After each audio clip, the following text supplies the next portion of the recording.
Hey, what's up, guys? We are live. We are talking about automotive news this week. But first, Dane, I got to tell you something. Okay, what you got going on, I bud? try, while we're waiting for people to join the live, I tried to watch this movie today. Yeah. Because I finally bought a smart TV, and I didn't want to, but that's all they sell now. So you can't just turn the TV on. You turn the TV on, there's like a whole menu screen, and Yep. there's a whole bunch of stuff. Oh, this and that, and blah blah blah. Do I you usually know how old you sound right now? I'm very old. So let me tell you, the oldness hasn't even started for this story. So Yeah. so the thing comes on, Yep. and then it's like you say, oh, you could watch a free movie. Yep. So I was like, all right, let me watch this movie. Um, I heard about this movie a lot. It's a sad movie. It's called Precious. Have you ever heard of this movie? Nope. So so yeah, it's about this just it's like the saddest movie ever, man. Like Mhm. if you ever want to really like, cry, watch this movie. So this girl, she goes to I can't even describe the movie Yeah. from how bad it is. Bad, Like huh? I can't even describe what they do to this girl. This girl, her parents are so mean to her. Hmm. And I'm like yelling at the TV. I'm like, why don't you leave her alone, you jerk? And then because I'm watching a free movie, Yeah. the ads come in like right at the worst Oh, part. Like yeah. you hear like Yeah. the worst news about this girl, and then there's like Arby's new sandwich coming soon, and come eat the sandwich. I'm like, if you don't shut up, Arby's. Man, screw your sandwich. Yeah, I'm trying to watch Precious. The movie's Hmm. like 12 years old. I never even watched it before, but I'm like the last person in the world because I don't watch a lot of movies, but Yeah. oh Same. my god. But yeah, this movie is so sad. But never No. watch a sad movie for free because ads will come on and it'll mess up the whole thing. Yeah. Just well, ads just screw up the whole flow, anyways. They're Yeah. not. All right, let me put a comment up just in case. All right.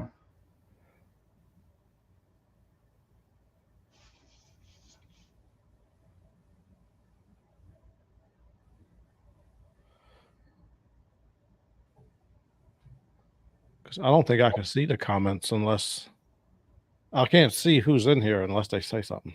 Okay. All right. So all right, so on to the news.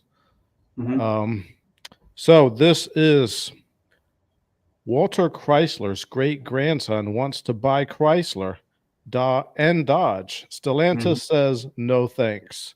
Yeah. It's from the Detroit Free Press. This is an article that Dane sent me. So, Dane, do you want to talk about this or should I? Yeah. Go ahead and go through it. We can kind of hit on the high notes. All right. So, Stellantis, the company that makes Chrysler, Dodge, Jeep, Ram, and Fiat, said Friday that none of those brands is for sale. The Mhm. statement came in response to a 17-page letter from Frank Rhodes Jr., a great grandson of Walter P. Chrysler. Rhodes said he'd like to buy Chrysler and Dodge to improve them. Okay, well, so this guy wrote a letter expressing a number of grievances to Stellantis CEO Carlos Tavares, and the letter was shared with the Free Press by Rhodes. So he suggests a daring plan for the company to maintain its American heritage Mhm. and reinvigoration as a brand that will come back to its roots of design innovation as well as affordable auto brands. He Mhm. wants Stellantis to carve out Chrysler, Dodge, and Mopar. So I guess Mopar is the company that makes the parts for Dodge. Yeah, well, Mopar is kind of that overlying like performance body. Like all Dodges in the performance world are known as Mopars, Hmm. and so Mopar is like it's kind of an acronym. It stands for like more performance. More performance. Okay. Yep.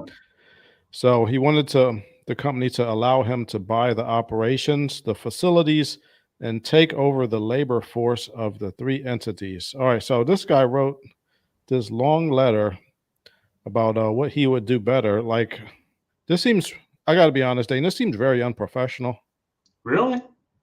Yeah. From Like, who? The grandson from Chrysler or from Tavares? yeah, like if you offering to buy a company, Hmm. you're not going to be like, this is what you should do, and this, you should sell it. Like, just give them how much money you. The Hmm. letter should be 1 page. They don't need to know about what you're going to do better. They don't care about that. Here's a number. Yeah, Like, just and they never even told us the number in the article. Like, how much did he offer them? I don't know. I tried doing a little digging, but I didn't dig that hard, to be honest. And I I didn't read see the a article. number. It didn't say in the article. I didn't see it in there. Yeah, I wasn't able to find anything either. Again, but All like I right. said, I didn't dig that hard. So I don't know if he even put a number out there or if this was really just more of a heartfelt, like, which I do like the heartfelt letter, right? You All right, know, my hold on, Dane. We got a comment. Hold on. go ahead. All right, Stanley Smith says, "What is the show about?" Or we are talking about automotive news for this week. We have Mhm. several articles, and the first one is the grandson of the person who founded Chrysler Mhm. tried to. He wrote a letter to Stellantis asking to buy Chrysler, Dodge, and Mopar, and Yeah, then they right now. told him no thanks. But apparently, he wrote him this long letter about how he's all right. Here we go. Rhodes said his plan would allow Stellantis a graceful and profitable exit from a brand that, in my opinion, it has no interest in keeping. It Mhm. is already trying to somehow quietly exit without a lot of publicity and minimal UAW membership turmoil. Yeah, I don't know. It Yeah, says so it's to get unclear from the proposal. Sorry, Dane. It's unclear for the proposal whether Don had financing to afford such an acquisition. All right, go ahead, Dane. yeah, right. So who knows? And so to get like kind of everybody up to speed that might not know about this already, Stellantis owns a bunch of companies in the automotive space. They're like a joint venture kind of deal. And so while Chrysler, Dodge used to be independent companies, they're now owned under this whole umbrella. And Stellantis is in major trouble financially.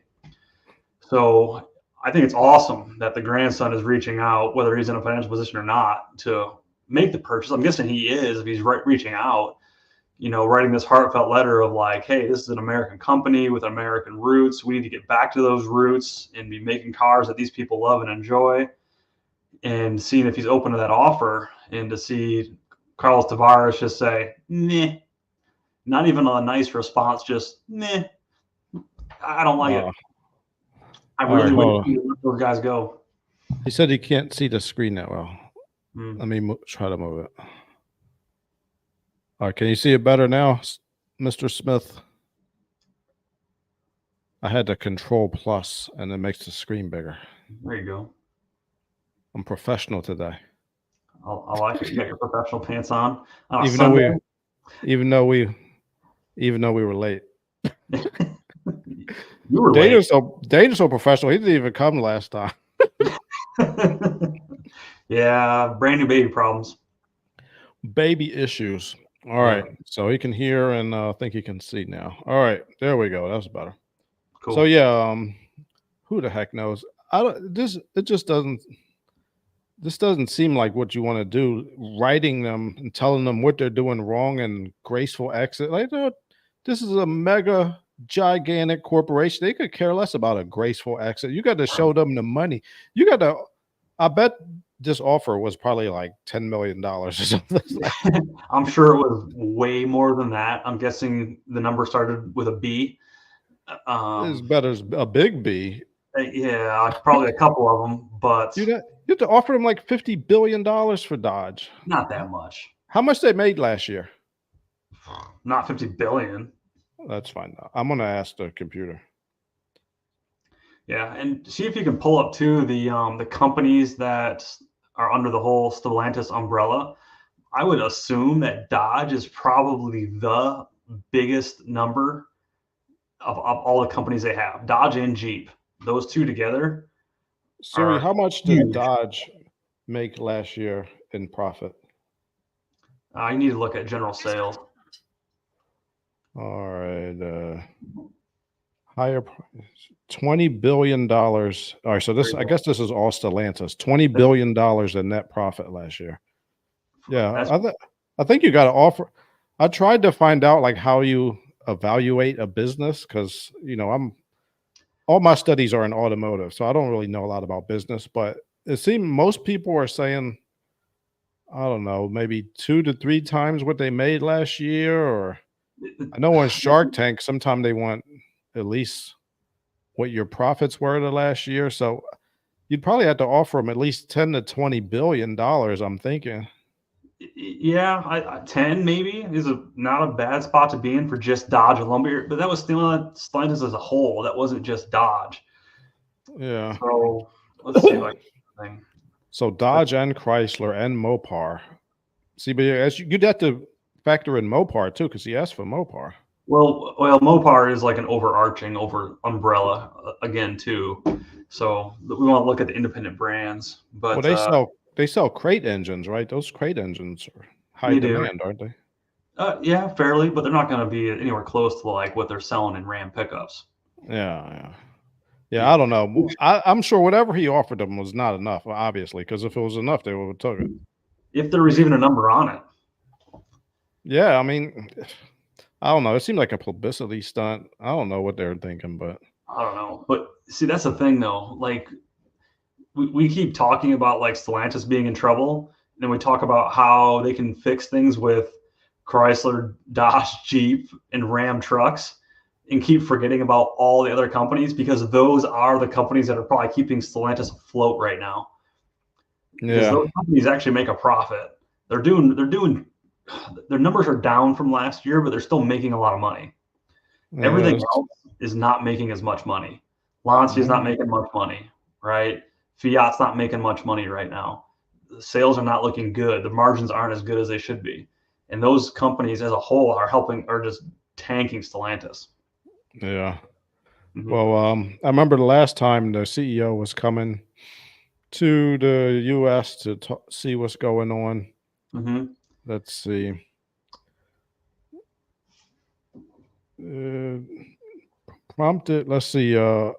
Including plans to drop a shift at Warren Truck Assembly north of Detroit, prompted Tavares to visit Stellantis Auburn Hills headquarters earlier this month for 3 days to address the company's problems in North America and find fixes. Tavares has referenced the company's arrogance in discussing some of the issues, pointing to either production problems or excess inventory. He has cited problems at a couple of U.S. plants without being too specific. So, yeah, look, he was supposed to give us a super magic plan on how he's going to fix it, and I'm not seeing this super fantastic plan to bring them back to profitability. So who knows what they are doing? It seems like a disaster. I'm hoping they could pull it together for the sake of all of the workers. Yep. So there we go. Let's start off with a sad story. Let's go to another story. Yeah. What else you got for us this week? All right. Dealers give EVs the cold shoulder. 49% of sales teams couldn't care less. Dane, do you believe this? Nobody. 100%. Says the level of apathy varies across the country, with dealers in Alabama, Mississippi, Tennessee, and Kentucky least interested in finding new homes for electric cars. Yeah, well, that does not surprise me. People don't, around here at least, don't want these cars in the Midwest. It's most of the country. I mean, people, they like those cars in like California, New York, Washington. That's about it. Yeah, there's select urban areas where they're going to be still a little bit popular, but that popularity is really wearing off. They just aren't practical as an only vehicle. And, most households have a vehicle and a second, but this doesn't even make that good of a second vehicle. If you think about your average home is going to have 2 adults, usually 1 to 2 kids. And so while one person might be able to, get by with an EV, it doesn't make sense for both to get by with EVs, let alone. Well, then you got to get 2 home chargers. If you wanted to both have an EV, yeah, that exactly. It's a pain in the butt. Nobody wants to get that. One is maybe one you could deal with, but two, nobody Right. got time for all that. And how many people, I mean, I'm sure you know people, I'm sure people that are going to watch know people that have EVs, or maybe they have one themselves and they've had issues and they tell their friends, and their friends are like, I ain't ready for that yet, or it's not for me now or ever. And so things are just, the tides kind of changed on that whole temperature. It was hot. Yeah. Now it's just, it's not. It's more of a novelty vehicle. And we've been saying that for a while, I think. Yeah, it was a hot for like a couple people. All right, nearly A couple of nearly years. But nearly 50% of U.S. dealerships show zero interest for selling electric vehicles, according to this study. The dealership's enthusiasm for EVs is particularly low in southern states, even in California. Oh my gosh. yeah. Even dealers in colder states worry about winter range issues, adding to their disinterest in EVs. It Mhm. looks like the transition is canceled. We're not transferring. We're not transitioning to anything. Yeah. People don't want to be forced to transition, and it's hard to just beat the reliability that is the internal combustion engine. It's just such a proven platform, and people are slow to change. And when there's hiccups with new technology, it makes people even slower to change. Fight me. All right, look. You want to disagree? Like there's not much to say, you know?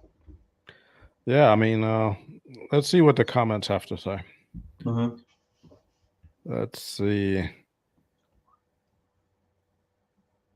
Oh, I'm not even going to read that. That's so mean.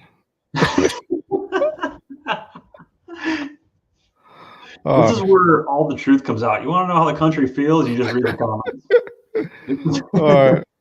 The problem with EVs is the feeling that you buy a handicapped car from the beginning. You already need to have ICE cars in order to buy an EV. Otherwise, you can't make long trips in unknown locations. Oh, that's a good point, Mr. Right. James. Yeah. And then this guy says, don't dealerships make most of their money on oil changes? No. That's what they make the least money on. A oil change is a lost leader. Yeah, This yeah. guy doesn't know. They're not making much money on services. Where they make money is on buying used cars and selling them. That's where the most of the margin caps at. This guy responded, yes, most manufacturers require the electric vehicles they are selling to be serviced as similar intervals, and servicing costs are not significantly less. Oh, he said yet yeah. So yeah, electric cars require you're supposed to you're supposed to rotate the tires more often, Mm-hmm. like every 6 or 7 thousand miles. I bet people are probably not doing that. Mm-hmm. But they're supposed to and most oil changes are now about between 7 and 10,000 miles Mm-hmm. for ICE cars. So yeah, I mean you're supposed to rotate the tires, but people don't do it, I don't think. No. People don't do it on regular cars. So he said I'd rather go back to horse than electric. Yeehaw! Let's giddy up, bud. I I can't agree with that. Come on, a horse. I don't know how to take care of a horse. You know, That's you true. got I to don't want. clean up all that horse droppings they make. Yeah, they do kind of stink, but that is funny. Yeah, you can't bring a horse on the highway. You, It's right. this But I man, saw it's this guy. He stole a horse one time, and he was riding it on the highway, and all the horse's hoofs Mhm. became so damaged that they had to put the horse down. Oh, what? That's rough. Yeah, horses are not supposed to be on concrete for that long. Dude, I almost He hit a was horse driving. today. He was going. He was going. He was like driving the horse as fast as it would go for a long time, and On the concrete. yeah, some idiot stole a horse or something. Yeah, they're supposed to Oh. be in the dirt. Yeah, somebody's horse got loose today, and I almost hit one with my truck. Oh, yeah, you got horses near you. Yo, yeah. I live in a rural area, so there's horses all over the place around here. So it's not uncommon to see them, but Didn't not. your It's just neighbor horse used to get out where you used to live around here too? no, but my my dog would run over to their place, and he would go because it's just like electric fence. He would just hop through it because there's big gaps between the electric fence. hop Yeah. through it. He would like chase the horses around. He thought that was the best time ever. And so he would run them around. I had to go get my dog from the neighbors all the time. A horse is not a good fertilizer for a garden. Is that true, Dane? I don't know about farms. Hey, any poo is good fertilizer. Oh, you just can't use human poo though, right? Sure you can. No, I heard in North Korea they Yeah. tried to do that because I guess they don't have a lot of animals. Mm-hmm. So they're like starving because they have communism. Yep. And well, it's true. And then all the people in California, well, not all, but some of the people in California like communism so much. Anyway, North Korea, they try to use human excrement for fertilizer, and then they get sick. They get tapeworms because there's like bacteria or something. And like you're not supposed to use human. Yeah, they're probably doing it wrong. Wow, you've done that in your farm before? No, but I'm guessing they're doing it wrong. It is North Korea. What do they know? I don't know. Apparently, they don't know how to use fertilizer. Yeah, I'm But, definitely not taking it. If I hear something doesn't yeah, work in North Korea, I'm taking it with a grain of salt. I'm guessing they don't know what the hell they're talking about. Yeah, I don't know. They're not supposed to use it, I don't think. Yeah. But anyway, yeah, let's see. What else I should say?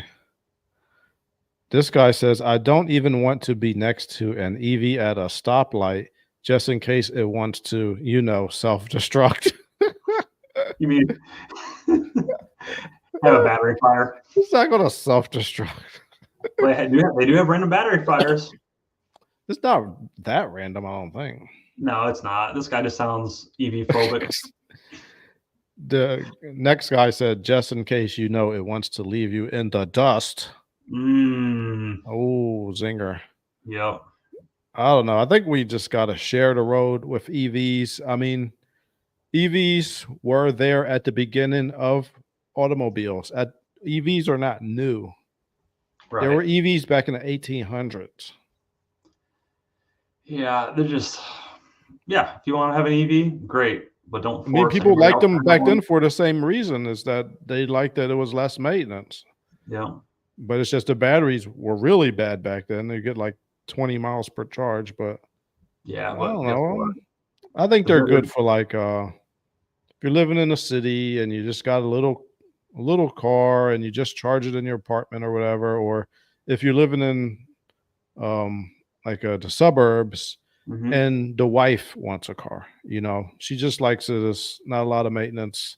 I bet they're not doing their tire rotations like they're supposed to. But yeah, it's like my boss, his wife has an EV, a Tesla Model 3, and it's fine. They just like it. They like the way it looks. They like the way it rides. And it was better than her last car. She had a Volkswagen, I think it was an EOS with a convertible hardtop. And that convertible hardtops are nightmares. You never want to get that on any car. It's so complicated. Any little problem with it, and then it's a whole mess. Just forget drop top hardtops. Unless you're like rich for real, then you don't care. But yeah, it's totally fine for people doing short distance back and forth to work stuff. If you just commute only and never take long distance trips, you never leave the city, then yeah, whatever. It might work good for you, but it definitely shouldn't be forced on others. And let's just be honest, gasoline cars are just way more fun to drive. Well, I mean, EVs could be fun. If they're real fast. They are fun in a different way. No, they're not. Have you driven an EV? Yeah. Which one? Model S. You didn't think it was fun? Okay, so the acceleration thing is cool, but it is an old trick. It's like fun for like a minute, but like it's the only thing it does. Other than that, can self-drive, right? Yeah, it's a boring car. The self-driving thing, I don't like. Not because the reason you might think, the reason is because if I have a self-driving car, why am I still sitting in the driver's seat? I should be able to sit in the back or wherever I want, or in a tube, or lay down and go to bed, and it take me where I need to go. But it doesn't have that ability. Okay. Are you still allowed to text and drive if you have a self-driving car? You're still not allowed to do that. They don't really self-drive. You still need to monitor them. So you're still, It's not What really if you do like self-driving. this? What if you do like this? Put it in front of Yeah, right. No, when I can just type in an address, hit the enter button, fall asleep, and wake up there, then I'll be interested. But I don't want to be in the driver's seat. I want to be in the back in a hammock. You know what I you. mean?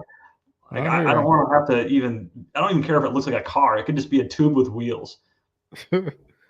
Yeah, no. Well, I guess that's where they want to go with this. But Yeah, all we right, gotta here get we there. go. We got a Chevy question for the Chevy expert, Dane. Mm-hmm. So he said, I recently took a 1956 Chevy truck fender, hood, Mm-hmm. and doors off for restoration. I forgot how well the 50s and 60s vehicles were built. The bolts, fender wells, doors were so heavy compared to newer vehicles. Yeah, I haven't, I gotta be honest, I never really gotten to take apart a really old vehicle like that. I know they're heavier. You're missing out. Yeah. So they didn't call them heavy Chevys for nothing. And Mr. Stanley Smith, we should be best friends because the 1955, 56, and 57 Chevy trucks are the coolest of all the Chevy trucks. The Tri-Fives are my favorite. Hmm. So kudos to you, sir. That thing is awesome. They are good. But like, how do you define well built though? Like, Just structurally, they were so sound. Like everything was just so solid on those things. Like I said, big steel fenders, hardware, easy to work on. There's no clips and like so you no pull apart glass. newer It's no vehicles, glass. Oh, sorry. Go ahead. very little, almost nothing, right? Everything is a nut and a bolt. It just super easy to work on, lots of open room and spaces. All right. Yeah, it's just a lot different than the way cars are built today. Cars today are built with like, quick fasteners or snaps or clips. There's none of that stuff on old vehicles. They're all screwed, bolted together. So they have character. It's right. I'm with You you, bud. know, I'm a little bit of a nerd because Hmm. I know that they are not as safe as modern vehicles. Dane, you got to agree with me on that. You're right. They're not because they don't crumple. No But crumple zones. Me and Angry McNerdy Face and I were watching mhm. a video on one of the first podcasts we did, and it was a crash test, and it had a new Chevy Malibu crashing against an old one. Let me see if I can find it. Oh yeah, it doesn't look good for the old Malibu. But guess what? When you drive one of those old vehicles, you don't care. You just don't because they're so much more fun to drive. There's such a more visceral feeling, and that's just not replaceable. So, do they shift differently?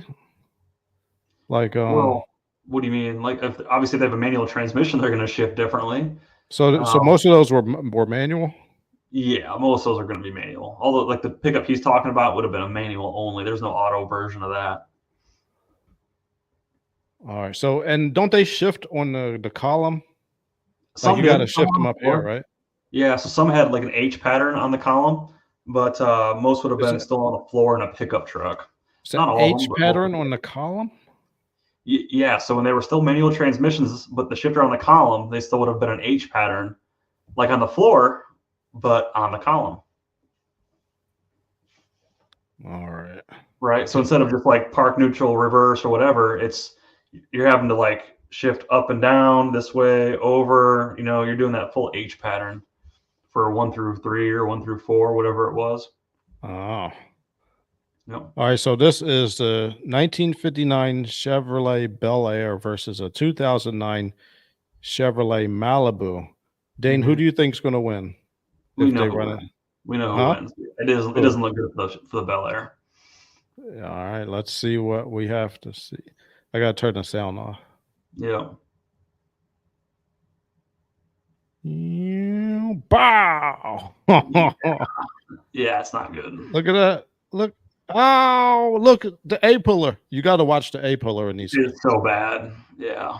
The A pillar. The A pillar is what keeps you alive. Is keeps you in that little area. And if that crumbles, you are done. Oh my god. Oh Yeah. my gosh. Hey, you know what? In 1959, we die like men, MJ. Yeah, you sure do. Yeah. I will take Here's a A fun new fact. Malibu before this Bel Air any day. Watch this. Yeah, Watch this. Watch this. you know what? Yeah, Oh, right, your face is. Oh my god, and you're in still. Your and in face is seven dead. years, in 7 years after that car was built, shoulder restraints became standard. Oh So it my god! was, Look at the glass. The glass. See, glass now is better. Now look in the new car. Look, look. yeah, Here come it the was airbag. lap belts You are only. safe. See your A pillar. Your A pillar is fine. Your B pillar is fine. Your face is in the airbag, and you are still alive. Yeah, Oh my god! So there you go. I mean, I like older cars too, but you know what? I want to stay alive as long as possible. that's all right. I don't. I'm gonna drive the old car. All right, let's go back to the. Dude, I should tell you real quick about the truck I got to play with today. What was that? You know, I do the video series, the Hot Rod Bio with CVF Racing. Yeah. Well, today, the vehicle we got to play with was a '79 Chevy C10, and it had a big block Chevy with a Dart Big M block punched out to like 600 some odd cubic inches. It makes over 1,000 horsepower, naturally aspirated. Nice. I think C16 race fuel, which is about 116 octane. And holy cow, It's was fast. that thing an absolute animal to be inside of. Like, just at any moment, at any speed, the tires were completely turned into smoke, and that thing was just all over the place, and it just shakes the ground, it shakes your chest. Probably the coolest thing I've ever taken a ride in my life, Nice. dude. So Unbelievable. So that video is coming out in the next probably week or two. so is CFX Racing? CVF Racing. CVF. Let's look at Dane's video, everybody. Well, that's not going to be up for the new one's not going to be up for a while yet. But What's the one that you did on the 240SX? oh, that one, yeah, that one's still live. That's my favorite one. Yeah, that was one of my favorites too. But Latest. that one didn't get a ton of views for some reason. But our customer base isn't in that realm. Our customer base is more, strictly muscle cars, and so we're trying to, bring the awareness to this other genre of building vehicles and hot rods. These guys that are LS swapping, those 240SXs and RX-7s and that kind of stuff. We've got stuff for them too. All right, here's Dane's video. Everybody, this video Dane shot and edited himself for his job. Yeah, And it came out pretty good. If you want to watch it, it's CVF Racing, and this is the 240SX Hot Rod Bio. So you could go ahead and watch that. Yeah, we've got a few more episodes coming out this season. We've done a couple already. So in this episode here, we talk with the builder and the owner, Oli. He's originally from Eastern Europe, so he'll have a heavy accent when you hear him talk. And we go through the whole build of this car, and he gets deep into the weeds on what it takes to build something reliable enough to hand it up to the abuse. So this right of drifting and what is this right here? Is this a real video or is this a that's video real? game? That's him driving. Yeah, that's real. He competes with this car. How did he get this shot? Did he got like a drone following him? Yeah, with the drone. Yeah. Wow, that's a great shot, man. I know. Here's Dane. Yeah, so we go through the whole building his car. We talk about competing, all the different events that he does. Yeah, so we go into, and that's what all these episodes are about, just going into detail on the whole thing, the whole backstory, learning about their cars, learning about the builder themselves. These guys are also customers of CVF too. So you got a welded differential.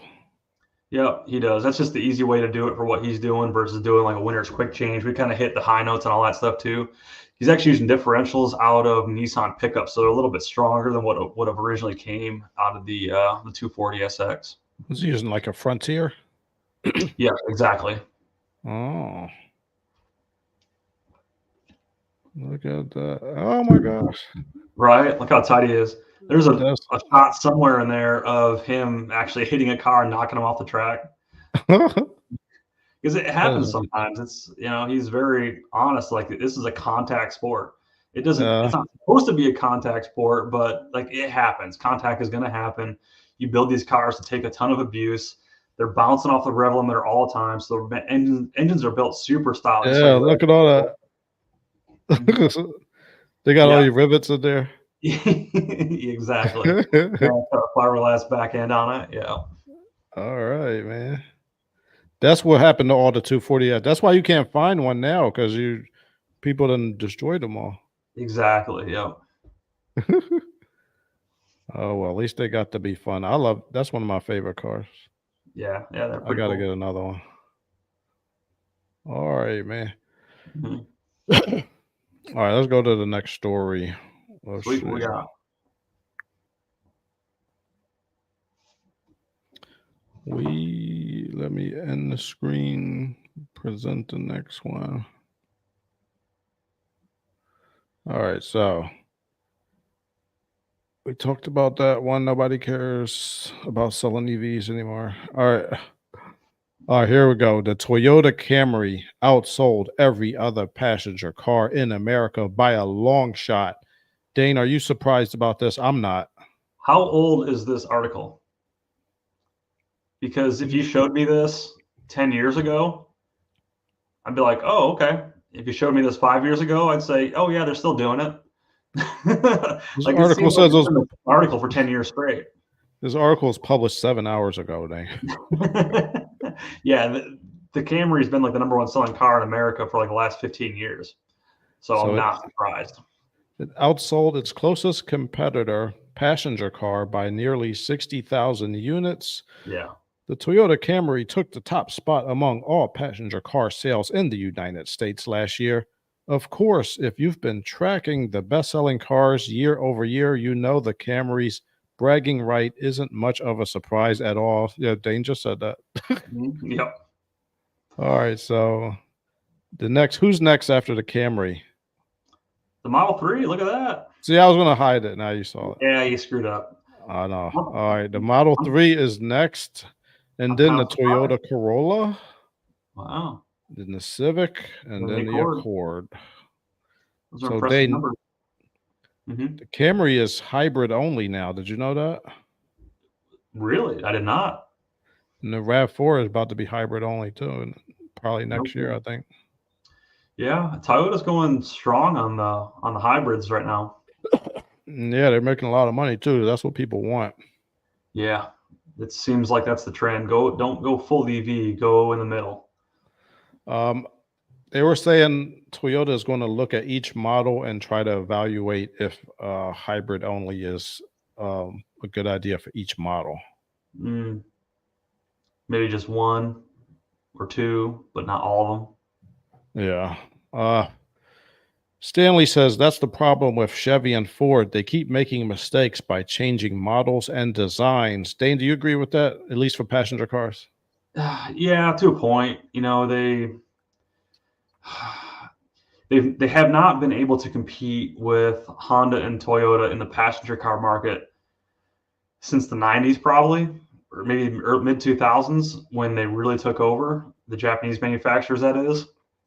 And GM and Ford have continued to kind of eliminate vehicles from the platform, bring them back, make new names. Nothing's stuck. And guess what? I think what Stanley's saying, it doesn't matter what you call it. Just make it as good, right? You could still be running the Malibu today. I wish they would still make the Malibu and the Impala, and I wish they were hybrid drivetrains. They have some great hybrid technology at GM already. They had a hybrid Malibu already. They had the Chevy Volt. People that drove those cars absolutely love them. They're freaking tanks. Yeah, they got the Volt was of its time. ECVT transmission. The only thing with the Volt is you might not want to get it used, because replacing that battery is going to be a lot of money because it's huge. But with their modern battery architecture, I think GM could make awesome hybrids as long as they don't put turbos on them. That's all I want. That's all I want. Even from Toyota, take the turbos off the hybrid ICE engine and just give us a regular naturally aspirated engine with a good battery, and you got a winner. Period. Even Ford even has great hybrids now. Yeah. I think GM's getting ready to make moves. They've done a lot of investing in the hybrid drive systems. They got stuff that's coming on that's on the way, but it's gonna take a little time yet. Takes a little time. So yeah, exactly. What are we gonna do, Dane? I'm thinking about getting another Camry. I don't know. I got Camry fever. I don't know what to do now. Yeah, was you gonna add another one to the fleet, or are you gonna sell your Camry? I'm gonna trade the black one in. Well, if I get it, I would trade the black one in, and I would keep the 2004. So I traded in the 2017 and get a 2025, I guess. Yeah. Why don't you just have 3 Camrys? Well, Dane, now you're just being ridiculous. Well, 3 Camrys is way too many. I got like 4 pickup trucks. I would even trade it in or give it to somebody. But I would like to get. You know, I want to do the nerdiest thing ever. What I want to do. What's that? Is get the new Camry hybrid and have it be like the same color as my old 2004 Camry. Like just get a gray, brand new Camry, and then I'll have it right next to the 20-year-old version of the same Camry, the same color interior, no sunroof, side by side. I like it. I like it. I've got that. So guys that know Chevy trucks will know this. So I got a 97 pickup. So you guys can kind of imagine what front end that has on it. But then I've got a 2017 heavy duty Chevy pickup. So it's got almost the identical front end, but from 20 years earlier. So parking those side by side is kind of neat to see that progression in the size jump. Yeah, that would be cool. So Stanley says, but imagine all the retooling by changing models and designs on certain vehicles. It's very expensive. Absolutely. Yeah, that's absolutely true. It is. It just takes. And those same things are going to happen though, even when they make a new model of the same model, right? So the new Camry is still going to have, retooling and everything else that's going to go along with it every time they make a new model. So it's kind of like a 6 in one, half dozen in the other type of scenario when they do make these. But I think if I'm reading between the lines too, hitting on the name change, it doesn't make the difference in sales. People don't care what it's called at the end of the day, right? I agree with Stanley. I'd like to see them just keep the same names. Yeah, I'm with them too. That's what I'm saying. Just keep the name the same. You don't have to keep naming it something different or the new model. Like it's weird. It gets weird when you keep having new names all the time. Right. Like people know like sizes of vehicles, right? Like a Camry is about this size, right? A Civica is about this size, and an Acura is a little bit bigger than the Civic. They kind of know. That's kind of how people think about vehicles. It's not necessarily like, oh, you have a this or you have a that. Same thing with like BMWs are real simple, right? I've got a 3 Series BMW, or I've got a 5 Series BMW, or I've got a 7 Series BMW. You know those cars are progressively getting bigger when the number gets bigger. Yeah. And names for vehicles are kind of similar too. Like go way back to the 60s. I've got a Chevy Nova, or I've got a Chevy Chevelle. You know that they're both like 2-door cars and they had 4-door variants, but the car size gets bigger with that name too. And so that's really all people are buying is in this size category. You don't got to keep changing the name. The name can stay the same.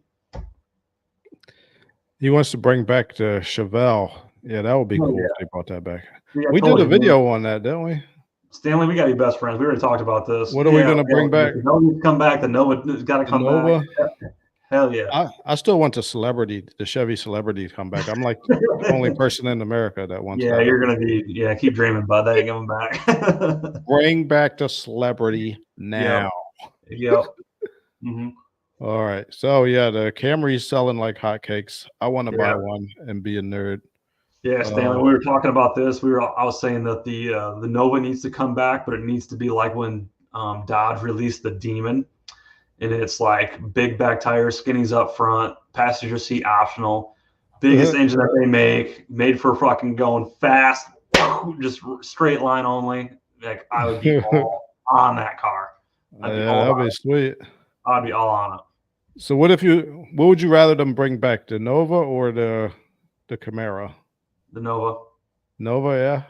I'd I, probably I gotta agree with that. I'm if they about brought done back with a the Nova the Camaro. way I want them to bring back the Nova, I would sell things to buy it.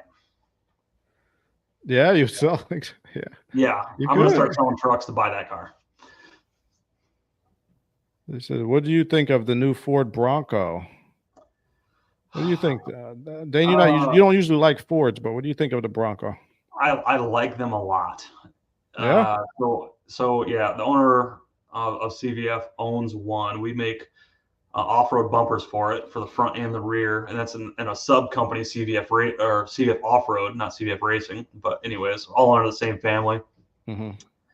They're really nice. The sport ones that are unibody are just a stupid crossover that is vanilla as the rest of the crossovers, but the Bronco is a really good driving vehicle. If you don't like Jeeps because they're short wheelbase and twitchy and don't drive good and have all the Jeep problems that they have, this is the way to go if you want something that's equally as capable off-road or has that look. They're a great vehicle.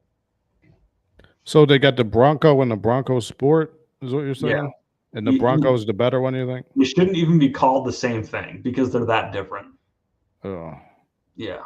So when he says Bronco, he's talking about the one that's got the full frame, that's four-wheel drive, not the Sport. But yeah, they're really pretty awesome. This one? Or is that the Sport? Nope, that's the Bronco. All right, so $40,000, 418 horsepower. Is this one turbocharged or no? They came with a 4-cylinder that was naturally aspirated, I believe, or you can get the V6, which I think was also naturally aspirated. Maybe it came with the V6 that was twin turbo too. Well, I don't know, but that one right there, the 4-door, is the one that I've driven. You like that one? Yeah, well, I like both of them, the 2-door and the 4-door, but the 4-door one's the one that I've driven. So you got almost 12 inches of ground clearance. Mm-hmm. Haas suspension system. What is that? Yep. Now, if you're a super hardcore off-roader, it's not as the front suspension is not as strong as the Jeep is. So that's what Dominic said. Yep. Yeah. So you'll have issues if you go take it to the extreme. But if you're going to drive it on a regular basis, just want to have fun off-road once in a while, it's a great vehicle. So you could take the doors and the tops off. Yeah, exactly. And here's another thing too that people don't like to talk about, or might not talk about if they're Jeep fans. Hey, your Jeeps, they squeak and they rattle and they're noisy and they suck. The Bronco, even though it's got all the same removable panels, is not. So don't say, well, it's that way because they're all removable modular. No, it's because they make terrible quality vehicles. Jeep is not that good. Like yeah, I'm calling them out. I don't know about that. Bronco's tight. Like when I say tight, I don't mean like cool. I mean, it's like built tight and well. It's quiet to drive. It handles really well. It doesn't make all the squeaks and rattles and noises that a Jeep makes. And guess what? I also have a brand new Jeep 4-door to compare it to that I can drive side by side next to this thing. And there's one that I'll pick every day, all day long, every day. Always the Bronco. I like this 2-door one. This one. Yeah, that color is the same color that the owner of CVF has. Oh. Yeah, that blue is a good color. Yeah, see, I don't usually drive on off-road, but this looks like it would be fun if you wanted to do that. Yeah. Yeah, it's great. So this has goes over any type of terrain. So that's GOAT mode. GOAT mode. Offers up to 7 different modes to tackle nearly any driving condition you encounter. So you got sand and snow, mud and ruts, rock crawl, Baja, Sport, Eco, and Normal. Wow, they really did their homework on this. Oh yeah, wow. That's pretty cool. Dang, you gotta buy one now. You know what? You know how tired of a Chevy guy I am.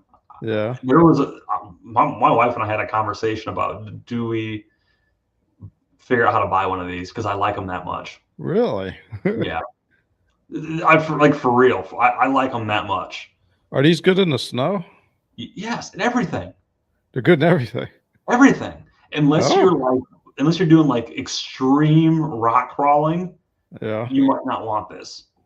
But guess what? Guys that have Jeeps want to talk about how they can do extreme rock crawling, and they're never going to ever once. It's never going to leave pavement. This is the superior vehicle. Okay.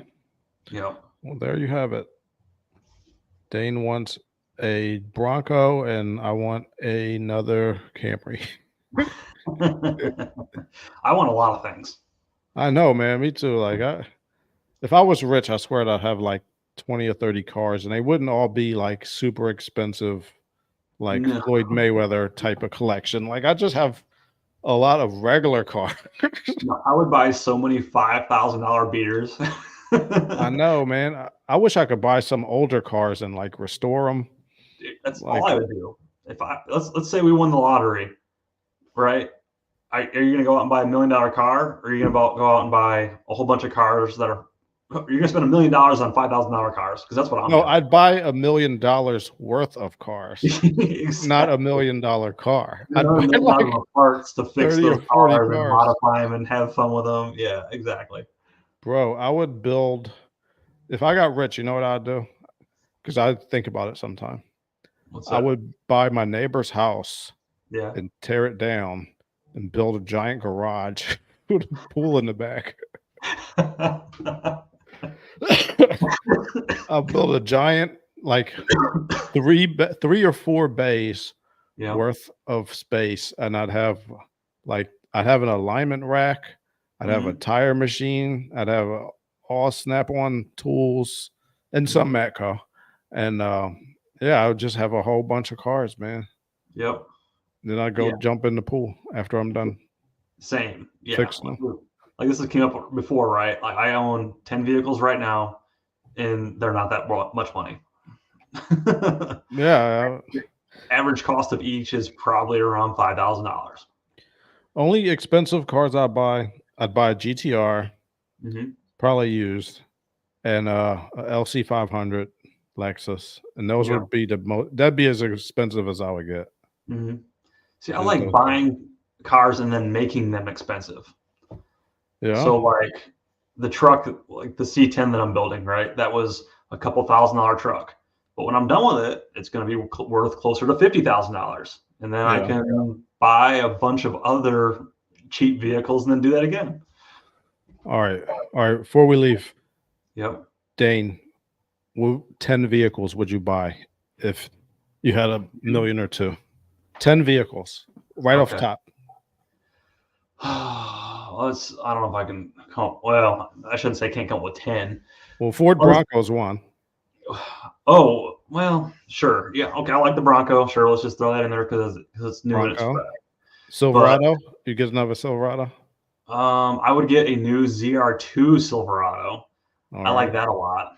Yeah. I would get a 68 Chevelle. All I right. would also get a somewhere between a 68 and a 72 Nova, because they're all the same body. I have a 66. I would finish that 66 Nova that I have now. It needs a full everything. All It's right. basically just a complete car that needs a full restoration. Um, what else would I get? I would Did you get. get a Cadillac Blackwing?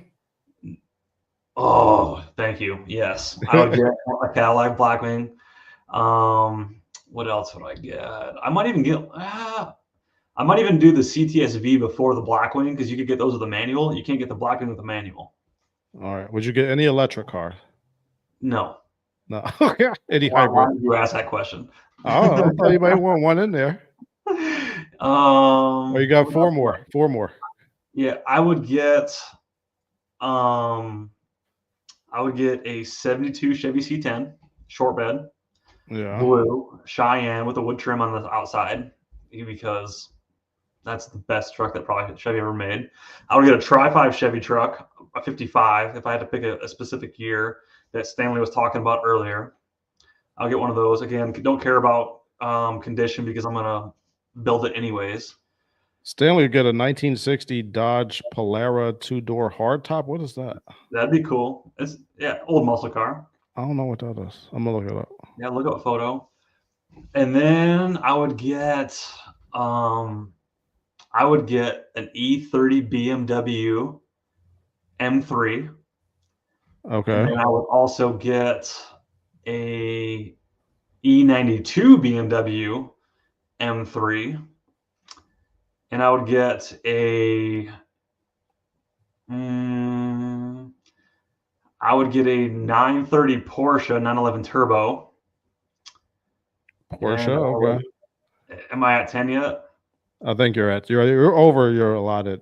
There's a couple other 911 Porsches I would get to add to that list. But anyways, there's a lot of things that I want, so it's hard to just put it on. That's a good list. Yeah. So this is the Dodge Polara. Yep. Pretty wild looking, right?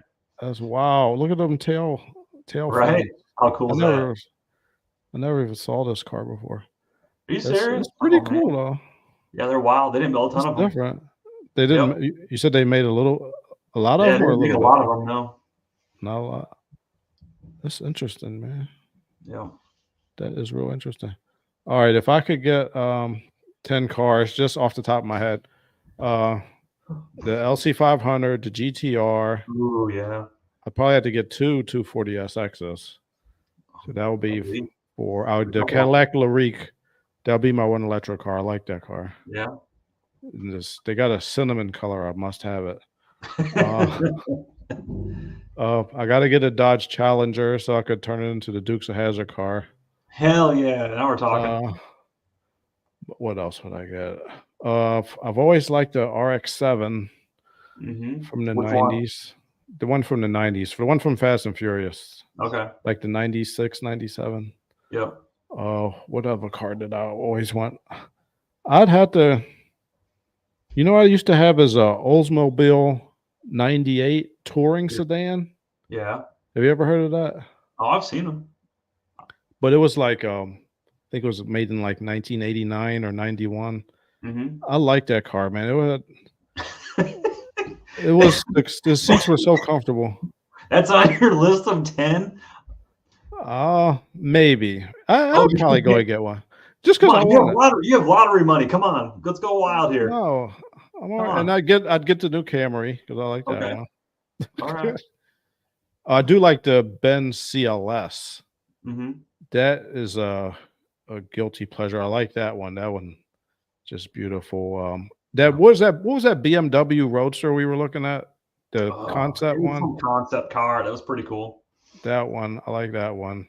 Yeah. And I guess I got to get one. I'd get a Silverado, a new Silverado. There you go. Any of them? What trim package? I don't know. I'm rich, so the highest one. Yeah. With leather seats. Some of the high country trim package.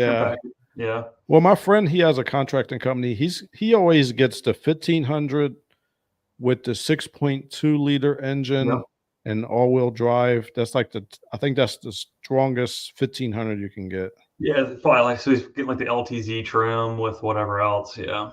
Yeah, he likes that one because that one's strong, man. It's a 1500, but he pulls like a 16-foot trailer with it like every day. Yeah, they make good power. Yeah, they're like a little over 400 horse and same torque. Yeah, they're good. Yeah, that's a good one. And I'm going to get a RAV4 Prime. I like that one. There you go. So it should push button transmission on the Polara drove like a boat. What is a push button transmission? Yeah, so you want park, press a button. You want drive, press a button. Really? Yeah. Oh yeah. No, for real. I believe it. See if you can scroll through and find photos of like the interior and stuff. Let me see. They were kind of ahead of their time on technology. Yeah, GM gets ahead of the time sometime. I remember my friend had actually no, my dad. I picked out a car at the auction for him, and it had buttons on the steering wheel to adjust the what's it called, the volume and stuff. Yep. But it was like a 1988 car, and I remember my friend at the time. He was like, "How does this car have push button on the steering wheel? It's so old, Yeah. and it still worked too." Yeah. Yeah. Stuff like that happens all the time. All right, is this? Oh, here we go. There you go. RND 2 and Yep. 1. 1, 2. Look at Yep. that. There you go. Okay, Yep. Dodge coming in ahead of their time. Yep. Wow. All right. He says you had a pink one. You had a pink one Cool. of these? They came in pink? I approve, sir. That's cool, man. Yep. All right. Well, we are going to all right, here, let me show you the last story. Okay. What automaker has the highest U.S. market share in 2024? Isn't Toyota. Ford. You guessing Toyota? Yep. Is your official guess? Yep. Let's see. In the U.S., right? Who has the biggest market share in the U.S.? Stanley, what do you think? Do you know who has the biggest market share in the U.S.? Anybody in the chat? You win absolutely nothing. Oh boy. All right, we are going to find out. Let's see. Well, let me bring up that screen.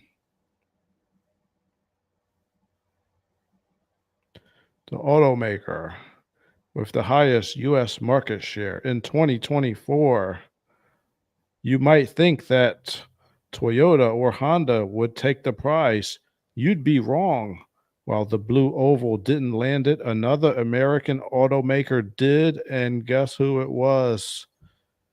GM had 16.2% of the U.S. market share, toppled Hey. all other automakers, including Toyota, Ford, and Honda. GM is number one in Well the done. U.S. Well done. Good job, GM. GM's Yep. the strongest U.S. automaker right now. Oh, yeah, by a long shot. Yeah, that's for sure. Yeah, because with all the recalls that Ford's having problems with over the last few years and Stellantis having the problems they're having, yeah, GM's number one. That's right. All right, good job, GM. We are still waiting for some hybrids, but you got everything else on lockdown. All right, guys. Well, thank everyone for joining us today. Thank you, Stanley Smith, for stopping by. We're going to try to come on again, maybe Thursday or maybe next Sunday. We will see what is convenient for us. But we'd love to have everyone join in the car conversation. We could talk about cars all friggin' day. It doesn't matter who you are. Come on up and let's talk about cars. If you got cars to talk about, we're here to join in on the conversation because we can do this, literally all day long. So yeah, I mean, even if there were no live stream, we'd be having the same conversation. Yeah, when me and MJ just talk, this is what we still do. So yeah, so there you go. Join in the fun. Thank you, Dane, for coming through. We're going to let you go. Thank everyone for joining us, and see you next time. Have a good one. Guys. Thanks for watching.